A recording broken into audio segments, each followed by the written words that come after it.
ঘোষণা মোটামুটি ধরে নিন 50 দিন আমাদের টার্গেট থাকে, 50 ডেজ। আমরা উচ্চ মাধ্যমিক শিক্ষা সংসদ যেহেতু এখন গোটাটাই অনলাইনে আমরা মার্কস ক্যাপচার করি, গোটা সিস্টেমটাই অনলাইন, আপনারা সবাই জানেন। আমরা এখন কমপ্লিট একটা হচ্ছে ডিজিটাল সিস্টেম আমরা জাস্ট চালু করেছি। এভরিথিং মানে রেজিস্ট্রেশন থেকে শুরু করে ফাইনাল রেজাল্ট পাবলিকেশন পর্যন্ত এনরোলমেন্ট সমস্তই হচ্ছে কমপ্লিটলি অনলাইন এই সিস্টেমে হয়।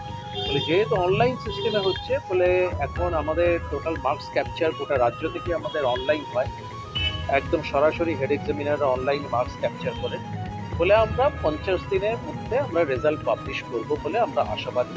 কিন্তু এটা ইলেকশন ইয়ার যেহেতু কিছু ইস্যুস থাকে, ইলেকশনে কিছু এম্বার্গো থাকে, সব কিছু মিলিয়ে আমাদের সরকারের পারমিশন নিয়ে, রাজ্য সরকারের পারমিশন নিয়ে, স্কুল শিক্ষা দপ্তরের পারমিশন নিয়ে আমরা ফাইনাল রেজাল্ট ঘোষণা করার তারিখ আমরা অ্যানাউন্স করব। কিন্তু আমরা মোটামুটিভাবে আমরা 50 দিন আমরা টার্গেট রাখছি।